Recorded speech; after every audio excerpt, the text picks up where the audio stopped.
Hello everyone, I am Barkha Vats and I welcome you all to law in layers. आज हम कुछ landmark case पढ़ने वाले हैं हिंदू लॉ में, जो डील करने वाले हैं section number 5, section number 7, section number 8 के साथ। Without wasting time, let's start it. Lily Thomas versus Union of India 2013 landmark judgment on bigamy. Section number 5 of Hindu marriage act बोलता है कि अगर आप मोनोगैमी शादी करते हो तो वैलिड है, अगर आप बाइगैमी शादी करते हो तो वॉइड एंड पनिशेबल हो गया आप उसके लिए। ये केस भी इसी चीज़ के बारे में डील करता है। एक हस्बैंड एंड वाइफ है, कपल है, जिनकी शादी हुई थी 1985 में। वाइफ का नाम है सुष्मिता घोष और जो हस्बैंड है उनका नाम है ज्ञान चंद्र घोष। इनकी 1985 में शादी हुई, ये साथ रहने लगे, लेकिन 1992 के अराउंड जो हस्बैंड है ज्ञान चंद्र घोष ने, उन्होंने सुष्मिता को फ़ोन करके बोला, उनके पास जाके बोला, उनको मैसेज दिया कि मैं अब तुम्हारे साथ रहने नहीं चाहता, अब हम म्यूचुअल कंसेंट डाइवोर्स ले लेते हैं। लेकिन सुष्मिता ने कहा कि मेरे को अभी आपसे डाइवोर्स नहीं लेना, मेरी तो शादी सही चल रही है, मैं डाइवोर्स क्यों लूँ। तो उन्होंने बोला कि देखो, मुझे शादी करनी है विनीता से, इसलिए मैं खुद को इस्लामिक रिलीजन में अपने आप को कन्वर्ट कर रहा हूँ और मैं इस्लाम में कन्वर्ट करने के बाद विनीता से शादी कर लूँगा। जैसे ही ये बात उठी तो सुष्मिता घोष ने बोला कि पर ये तो गलत है, क्योंकि मेरी तो शादी आपसे हो रखी है।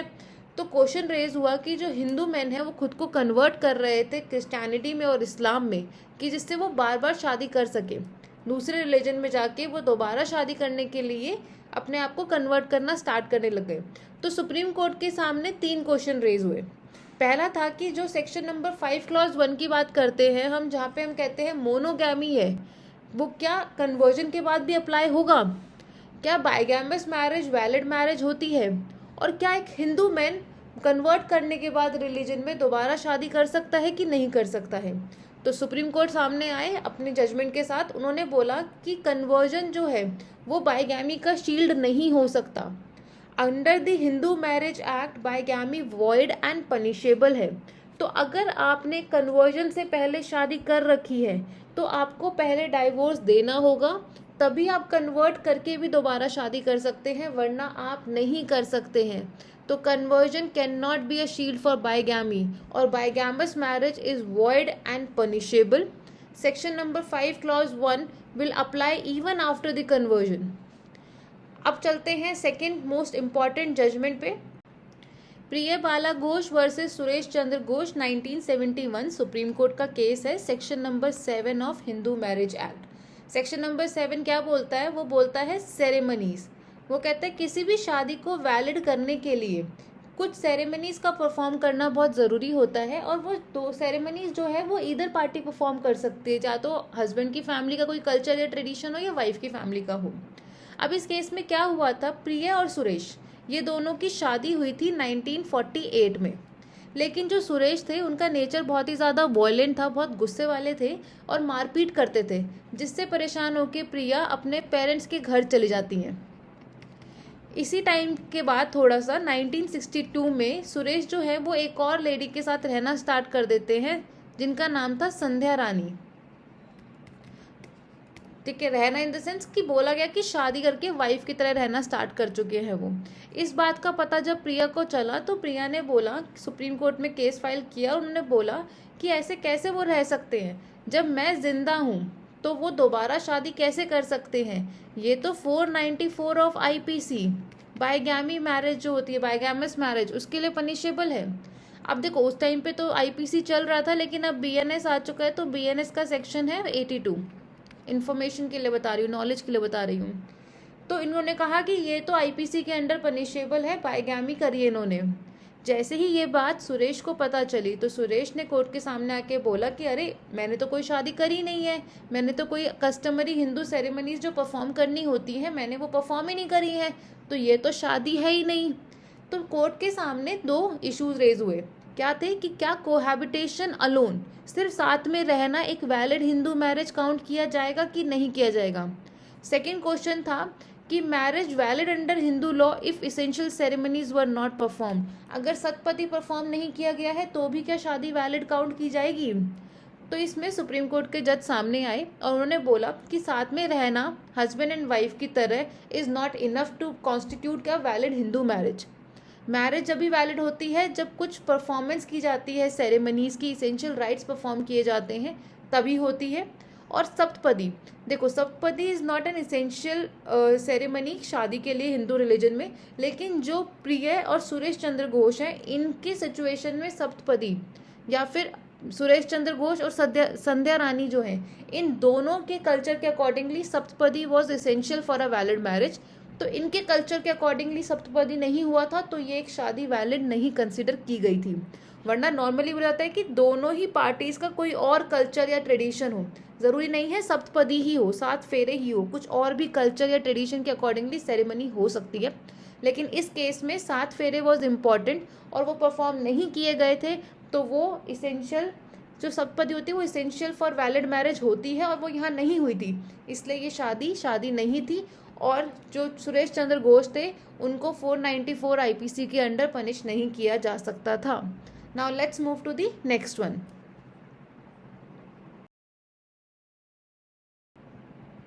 शास्त्री यज्ञ पुरुषाजी वर्सेस मूलदास, बहुत ही इंपॉर्टेंट जजमेंट है, बहुत ही इंपॉर्टेंट केस है, क्योंकि 2 बहुत इंपॉर्टेंट क्वेश्चंस इसमें उठे थे। एक था अनटचेबिलिटी पे, ठीक है, और दूसरा क्वेश्चन जो था वो था हिंदू रिलीजन पे, कि हिंदू रिलीजन को और ब्रॉडली क्लासीफाई करने की ज़रूरत है। हुआ क्या था इस केस के अंदर, इस केस में जो आपके पिटिशनर है, प्लेंटिफ हैं शास्त्री यज्ञ प्रसाद जी, ये लीडर ऑफ स्वामीनारायण सेक्ट है। जो इस कम्युनिटी के लोग होते हैं उसको हम सत्संगीज बोल सकते हैं। इन्होंने क्या कहा, इन्होंने बोला कि देखो हमारा जो टेम्पल है वो आपके 1947 में आया हुआ एक्ट, जिसमें बॉम्बे में हरिजन कम्युनिटी लोगों को अलाउ किया गया था टेम्पल में एंट्री। इस एक्ट का नाम जो है वो है बॉम्बे हरिजन टेम्पल एंट्री एक्ट 1947। इसको हमारे मंदिर पे मत लगाओ, ऐसा इन्होंने बोला। इन्होंने बोला ये हमारा जो रिलीजन है स्वामीनारायण का, ये डिफरेंट है हिंदू रिलीजन से, तो आप अपना जो ये ला रही है ना बॉम्बे हरिजन टेम्पल एंट्री एक्ट, ये हमारे टेम्पल पे तो लगाओ मत। तो उन्होंने साफ साफ अक्षरों में बोला we are not Hindus and they followed separate custom and ritual, hence the Bombay Hindu Religion Institution and Charitable Endowment Act should not apply to them। उन्होंने क्लियर अक्षर में ये बोला, और उन्होंने साथ साथ ये भी बोला कि जो आपने नॉन सत्संगी हरिजन को हमारे टेम्पल में एंट्री करने को अलाउ दिया गया है, इस पर इंजंक्शन लगा दीजिए, ठीक है। स्वामी नारायण टेम्पल में जो आपके नॉन सत्संगी हरिजन है वो तो बिल्कुल ही नहीं आएंगे। इसके तरीके से कहीं ना कहीं वो हरिजन कम्युनिटी के जो लोग थे उनको ऑब्स्ट्रक्ट कर रहे थे, उनको रोक रहे थे कि वो मंदिर में ना आए, और अपने आप को हिंदू रिलीजन से बाहर बता रहे थे साफ साफ अक्षरों में। अब हुआ क्या, यहाँ पे 2 क्वेश्चन रेज हुए थे कि पहली बात तो हिंदू कौन है, दूसरा कि जो ये स्वामी नारायण, आर्य समाज, ये ऐसे जो कम्युनिटीज़ बनी हुई है क्या ये हिंदुइज्म के अंदर आती है कि नहीं आती है। तो कोर्ट ने बोला कि स्वामी Narayan, Arya Samaj, Buddhist, Jain, Sikh, they all are considered Hindu for a legal purpose. जो सेक्शन नंबर 2 के अंदर हिंदू की डेफिनेशन दी गई है उसको ब्रॉडली इंटरप्रेट करके बोला गया कि ये सारी कम्युनिटीज़ हिंदू के अंदर आती है, और आप नहीं रोक सकते हैं किसी को ऐसे अंदर आने से, क्योंकि कहीं ना कहीं यहाँ पे आप फंडामेंटल राइट भी इन्फ्रिंज कर देते हैं। जो आपका फंडामेंटल राइट है, फॉर एग्जाम्पल आपका fundamental right 26 clause B, article 26 clause B, if you remember your constitution तो आपको याद आएगा, इसमें है freedom to manage religious affair subject to the public order, morality, health, ये सब कुछ। तो उन्होंने साफ साफ अक्षरों में बोला कि देखो ये सब अलाउड है, आप करिए मैनेज, लेकिन अगर आप मैनेज करते हुए आप किसी इंसान को आप बिल्कुल ही अनटचेबिलिटी के एम्बिट में लाके बाहर करते हैं तो दैट इज़ नॉट अलाउड। आप ऐसा नहीं कर सकते हैं, आप बिल्कुल ही किसी को अनटचेबिलिटी के कॉन्सेप्ट में लाके नहीं बोल सकते कि हरिजन है और नॉन सत्संगी हरिजन है तो बिल्कुल अलाउड नहीं है। उन्होंने साफ साफ अक्षर में बोला, तो दिस इज नॉट अलाउड। ये सुप्रीम कोर्ट का जजमेंट था। Now let's move to the next one. Seema versus Ashwini Kumar, important case on section number 8 which deals with registration. इस केस में क्या हुआ था, सीमा एंड अश्विनी जो थे वो both were married under the Hindu rights, इन्होंने अपनी शादी का रजिस्ट्रेशन नहीं करवाया था, तो registration certificate was not available. Dispute दोनों के बीच में उठा, दोनों में लड़ाइयाँ स्टार्ट हो चुकी थी, तो दोनों ने अलग होने की तैयारियां करी। लेकिन बात उठी थी वैलिडिटी ऑफ मैरिज पे and rights of the parties पे, जिसमें आपका लेजिटिमेसी ऑफ चिल्ड्रन, मेंटेनेंस, ये सारे क्वेश्चन उठने लगे। तो जो रिस्पोंडेंट है अश्विनी कुमार, उन्होंने बोला कि हमारी जो शादी है वो एक वैलिड शादी नहीं मानी जाएगी, वो लीगली रिकॉग्नाइज नहीं की जाएगी because of the absence of registration. इस बात का आंसर देते हुए सीमा ने बोला कि under Hindu marriage act registration is not mandatory and the marriage was solemnized according to the Hindu rites. यही तो हम पढ़ते हैं हिंदू मैरिज एक्ट में, सेक्शन नंबर 7 बोलता है कि सेरेमनी शुड बी परफॉर्म्ड। अब एक शादी को वैलिड करने के लिए सेरेमनीज करना इंपॉर्टेंट है। रजिस्ट्रेशन अगर आप कराते हैं तो एक बेटर मूव है टूवर्ड्स योर लीगल, जो भी आपको राइट्स चाहिए, लीगल कंपनसेशन चाहिए, उसके लिए एक बेटर मूव रहेगा। लेकिन ज़रूरी नहीं है कि रजिस्ट्रेशन कराना ही शादी को वैलिड प्रूव करना होगा। तो कोर्ट ने सामने आके बोला Hindu marriage is valid even if it is not registered, provided कि उसकी वैलिड इसेंशियल सेरेमनीज परफॉर्म की गई हो। Registration is not a condition of validity.